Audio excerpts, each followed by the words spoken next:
मेरा नाम औरकोदेव सिन्हा है। कहाँ से आप? मेरा घर है बागडोगरा, दार्जिलिंग डिस्ट्रिक्ट में। और अभी आप क्या करते हैं? मैं अभी जादवपुर यूनिवर्सिटी में 3rd ईयर का स्टूडेंट हूँ, डिपार्टमेंट ऑफ इंटरनेशनल रिलेशंस में। इलेक्शन आ रहा है, 1 महीना बाकी है, बंगाल इलेक्शन। तो अब क्या लग रहा है कि कौन आएगा? क्या लग रहा है कौन आएगा, तो वैसे तो देखा जाए तो वो तो मतलब एक है कि बीजेपी का सीट बढ़ने वाला है, ये तो लग ही रहा है ज़रूर। लेकिन जितना मेरे को मालूम चल रहा है, जितना न्यूज़ पढ़ रहे हैं, उससे लगता नहीं है कि टीएमसी से अभी कोई जीत पा रहा है। तो बीजेपी का सीट बढ़ेगा आप बोल रहे हैं, तो हाँ। बीजेपी का या फिर आरएसएस का? आरएसएस का एक एजेंडा है हिंदू राष्ट्र बनाने का। और ये जो हिंदुस्तान, ये एक नैरेटिव है। तो हिंदू राष्ट्र बन गया तो जो माइनॉरिटीज़ हैं वो कैसे खतरे में आएंगी, और हिंदू राष्ट्र में हिंदू ही कैसे खतरे में पड़ सकते हैं, कैसे खतरे में आएंगे? मैं अपना जो मैं नॉर्थ बंगाल से हूँ, तो मैं अपना एरिया का बात करना चाहूँगा। नॉर्थ बंगाल अगर आप एक जगह देखें तो वो मेनली ट्राइबल कम्युनिटी जो है, और ये जो एससी और जो एसटी कम्युनिटीज़ है उससे ज़्यादा भरा हुआ है। जैसे कि अगर आप अलीपुरद्वार डिस्ट्रिक्ट में चले जाए तो उधर वो एसटी कम्युनिटी का एरिया है, उधर एमपी एसटी कम्युनिटी से निकलता है हमेशा। कुछ बिहार चले जाए तो उधर एमपी हमेशा निकलता है एससी कम्युनिटी से, राजवंशी कम्युनिटी से। दार्जिलिंग में तो हम लोग के पहाड़ी भाई बहन जो है, फिर जलपाईगुड़ी में भी वैसा बहुत जगह है। तो अगर आप ये जो एससी और एसटी कम्युनिटी है, दीज कम्युनिटीज़ इनको बहुत इग्नोर किया गया है। ये कुछ बिहार एरिया से हर साल फॉरवर्ड ब्लॉक से कोई निकलता था, उधर से अलीपुरद्वार से, लेकिन ये जो कम्युनिटी से इन लोग को इतना इग्नोर किया गया है, इतना सप्रेस किया गया है। लास्ट में they have found their space only in this political party called BJP. Now there is this thing, they are doing a mistake. But क्या करे, कोई तो जगह दे नहीं रहा है। तब अगर कोई भी तब रोटी दे रहा है तो उससे ले रहे, तब पेट भरने का सवाल आ जाता है। हिंदू कैसे खतरे में आएगा? अब अगर आप बीजेपी का पेरेंट जो है, जो आरएसएस हम लोग बोलते हैं, अगर उसका आप आइडियोलॉजी देखें, वो एक ब्राह्मणिकल हिंदुइज़्म का फॉर्मेशन है। अब ब्राह्मणिकल हिंदुइज़्म का वो एजेंडा क्या है, वो हर पूरा हिंदुस्तान का जो माहौल है, जो कल्चर है, वो सब एक करना चाह रहा है। कैसे? वो राम को लड़ा है। राम तो उतना था ही नहीं, मतलब हम लोग के इधर तो सबके पास। अब जैसे कि आप क्रिश्चियनिटी को ले लीजिए, उनका एक सोर्स है अपना रिलीजन का बाइबल। मुसलमानों को ले लीजिए, उन लोग का कुरान है।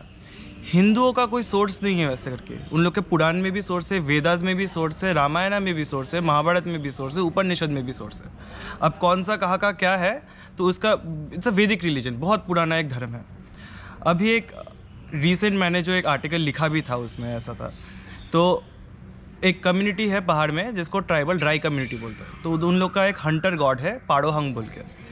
तो बीजेपी आके उन लोग को क्या समझा रही है, अरे पाड़ोहंग ये जो भगवान है, ये तो शिवाजी के अवतार है, तो आप लोग भी हिंदू हो गए, तो फिर आप हम लोग को वोट दीजिए।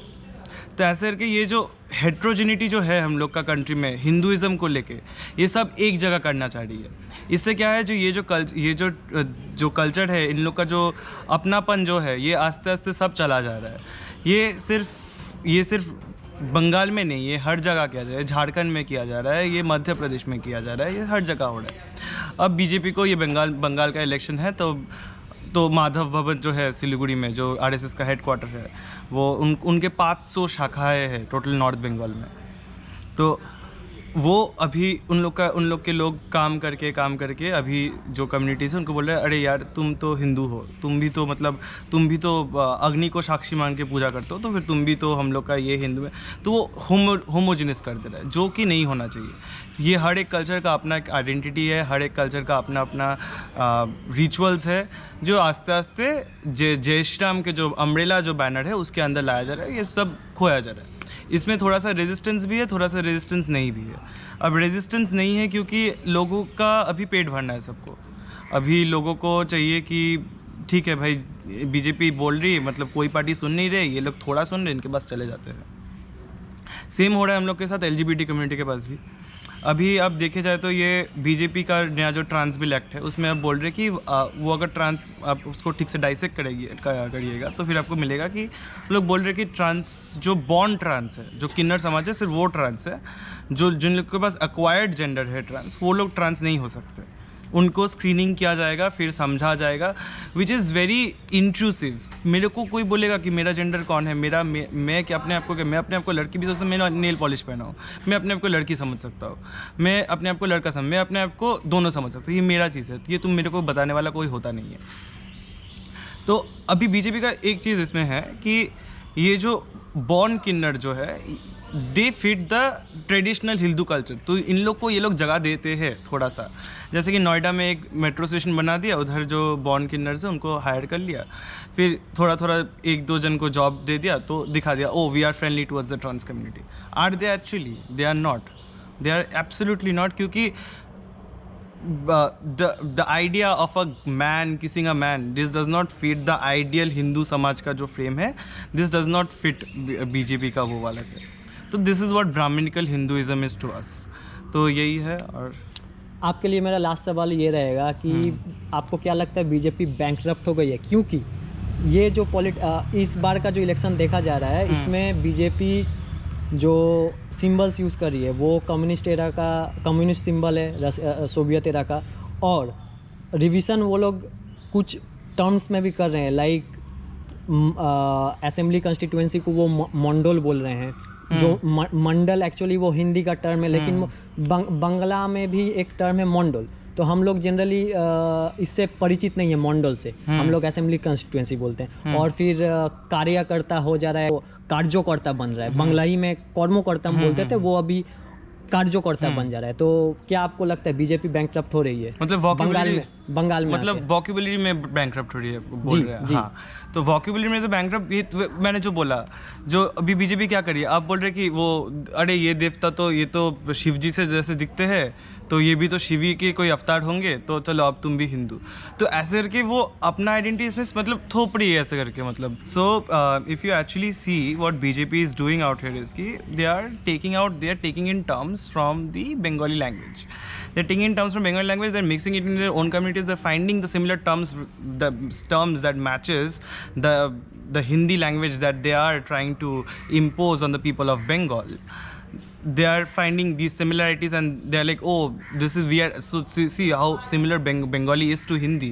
So why not you guys just like go and take Hindi as a language for yourself? Why not like Bengal is nothing they are saying Bengali is nothing different from the other half of India, which is Bengal has always Bengal. If you see the traditional, the upper class or the politically dominated Bengali class, it has been a very feminine, matlab I'm saying about the traditional aspect where we worship female goddesses, Kali Ma, we worship Durga Ma, but we worship Saraswati Ma, we worship Lakshmi. But on the other hand, if you go to these places, the northern India, they worship more male dominated, they worship male gods. So basically they're saying ki, so this is a kind, now Brahminical Hinduism is always patriarchal, you cannot deny that fact. Now when it comes to Brahminical Hinduism, this is also going to suppress the lower caste out here. I'll tell you why. Because they are not actually going to allow the lower caste to conduct the pujas. Now there is also this different question which asks us ki, are these people from the lower caste actually Hindus? Because they have a completely different set of gods. They worship, there are communities in the southern states who worship Ravana. Ravan is a Dalit character out here. Now I am very scared to tell about this out here. Ram has been a very patriarchal, I see Ram as a very sexist human being. So these are certain narratives that BJP is trying to like get away with, so that they can fit the entire space, the entire Indian society into a greater Brahminical RSS ideology का जो है उसमें fit कर दिया जाए. So यही कर रही है BJP. It's the same with the language as well. They are finding similar terms, मंडल से मंडल, फिर कार्यकर्ता से कार्यकर्ता. मतलब सेम ही है, चलो सेम है तो अभी कर लेते हैं. मतलब इसमें आस्ते आस्ते this is the initial step where BJP starts imposing their culture, their Hindi, their Brahminical Hinduism on the people of Bengal, be it from lower caste or be it from the upper caste Bengalis who are very proud of their culture. It's difficult to do in Bengal, but BJP is actually somehow doing it. If you go in North Bengal, it has been completely eaten up by BJP. It is very sad to see what is happening there. People are actually forgetting their own things. The Gorkhas are forgetting. The Gorkhas are worshipping people who they shouldn't have. They are now. Pahad is again a very heterogeneous place where Lepchas worship different people, different gods. The Bhutias worship different gods. The Rais worship different gods. But BJP is bringing them into one this big umbrella where I'll call that umbrella Jai Shri Ram. So yeah, that is what is happening, and but the work they are doing is commendable. It is very difficult to. This is a work that has been done in Bengal for the last 20 years. The thing that I said, that BJP will be increasing its seats. It is nothing new. It did not come under the notice. It is coming under notice now when BJP is actually attacking people. But yeah, this work started way back. So yeah, that's my take. Bengal का politics भद्र लोग का politics है और यहाँ पे 12 महीना हम राजनीति चर्चा करते हैं। तो अभी एक डायनामिक्स है और ये वोट के बाद आप, ये इलेक्शन के बाद मतलब 2 मई के बाद आप क्या देख रहे हैं कि फ्यूचर में कैसा डायनामिक्स होगा? देखिए, फ्यूचर में ये तो नया है ना, कम्युनलिज्म जो बीजेपी पुश कर रहा है और दूसरे राज्यों में भी किया है और करके वोट वहाँ पे सरकार में आया। तो बंगाल का सिचुएशन बहुत अलग है। आप दो जो गुज्जू है, गुजराती है, उन लोगों को वो बंगाल का राजनीति नहीं आता, वो फाउल कर चुके हैं। क्यों मैं बोल रहा हूँ, ये चीज़ डिवाइड एंड रूल और कम्युनलिज्म ये चलता है। आप बिहार में चले जाइए, उत्तर प्रदेश में चले जाइए, चलेगा। पर बंगाल का जो सिचुएशन है थोड़ा हटके है। Bengal always they are frontier of Indian politics, ideologically, culturally और सोशली बहुत एक वाइब्रेंट कल्चर है हमारा। तो ये इन कल्चर में आप आओगे और कम्युनलिज्म चलाओगे और इन एक पार्टी का कैडर लेके आप खुद से ही खड़े कर खुद का पार्टी में टिकट दोगे तो बंगाल का लोग वोट नहीं करेगा आपको। हम लोग तो आप क्या इनसे सहमत हैं? हम लोग जब छोटे थे ना, वो तब से ही हम लोग लालन साह जी के गाना, काजी नजरुल का गाना, अतुल प्रसाद का गाना, ये सब गाना सुन के हम लोग बड़े हुए हैं कि और हम लोग जब छोटे थे एकदम गांव में जब रहते थे तो वहाँ पे हम लोग हिंदू मुस्लिम सब भाई भाई मिल के मस्ती करते थे। मान लीजिए कि वो नदी में जाके नहाना ये सब करते थे। तो जो यहाँ का जो सिचुएशन है, यहाँ का जो सोशियो पॉलिटिकल स्ट्रक्चर है वो दूसरे स्टेट से बहुत ही अलग है। तो यहाँ पे वो लोग वो जाति धर्म ये सब दे के पुश करके मुझे नहीं लगता है कि देखिए ज़्यादा उनसे कोई उसका इफेक्ट मिलेगा उन लोगों को। देखिए, मैं एक और बात बोलना चाहूँगा। अब तो आइडियोलॉजी और कल्चर को छोड़ दीजिए, उन लोगों को बीजेपी का क्या स्ट्रैटेजी होता है, मैं स्ट्रैटेजी पे थोड़ा बात करना चाहूँगा। इन लोगों का स्ट्रैटेजी ये है कि जिन राज्यों में वो नहीं है वहाँ पे ये घुसेगा, घुस के जो एग्जिस्टिंग पावर में जो पार्टी है, जो दल है, उन लोगों को उसका जो मानी पावर है बीजेपी का, उन लोग उसका यूज़ करके कुछ जो पॉलिटिशियन हैं उन लोगों को खुद के पार्टी में ले आएगा और उन लोगों को टिकट देगा और उन लोगों के खिलाफ ही लड़ेगा। तो ये एक स्ट्रैटेजी मोटा मोटी है बंगाल का। और ये स्ट्रैटेजी और दूसरे राज्यों में क्यों चलता है, क्योंकि वहाँ पे जो लोग हैं वो इस चीज़ को देख के वोट देता है कि अब वो हिंदू है या मुस्लिम है, इस जात का है, उस जात का है। तो जो ठाकुर है या दलित है वो इन डायनामिक्स को देख के वोट देता है। तो बंगाल में ये डायनामिक्स ज़्यादा काम नहीं करता। यहाँ पे कास्ट राजनीति भी नहीं चलता, जो जात का राजनीति है वो भी नहीं चलता, धर्म का राजनीति भी ज़्यादा नहीं चलता। यहाँ का मानुष थोड़ा बहुत वाइब्रेंट है वो जो धर्म को लेके। तो वो लोगों को यहाँ पे आया, सेम स्ट्रैटेजी यूज़ किया। जो तृणमूल का जो लोग था, जो लीडर था, जो कुछ दिन जब बीजेपी उनको खिलाफ बात करता था, पर जब देखा उन लोगों तृणमूल ने जब देखा इन लोगों को साइड करना पड़ेगा, इन लोगों को दल से निकालना पड़ेगा, तो बीजेपी ने क्या किया, तो उन लोगों को मनी पावर मनी देके टाका पैसा देके उन लोगों को खुद का जो पार्टी में वहाँ पे लाया और टिकट दिया। तो यहाँ पे जो क्या हुआ, जो बीजेपी का जो ग्रास रूट वर्कर था, जो पहले से बीजेपी कर रहा था वो लोग भड़क गए। वो लोग तो अब पकड़े चले शुभेंदु को। शुभेंदु अधिकारी नंदीग्राम से खड़ा हुआ है। अब शुभेंदु जब तृणमूल में आएगा तो आप सोचिए ना, जो नंदीग्राम का जो भी ग्रास रूट वाला बीजेपी वर्कर होगा, जो 2014 से काम कर रहा होगा, वो लोग कहाँ पे वोट करेगा? क्योंकि शुभेंदु तो लूटा है उन लोगों को ही, वो तो वोट शुभेंदु को नहीं करेगा। तो ये जो मसला हुआ है ये थोड़ा नया चीज़ है जो बंगाल पॉलिटिक्स में नया शुरू हुआ है, और यहाँ पे बीजेपी फाउल कर चुका है। बीजेपी को लग रहा था हम लोगों के पास पावर है, हम लोगों के पास सेंटर में पावर है, मनी पावर है, हम लोग पार्टी लीडर को लाएंगे, खड़ा कर देंगे, लोग वोट करेगा दूसरों के राज्यों की तरह।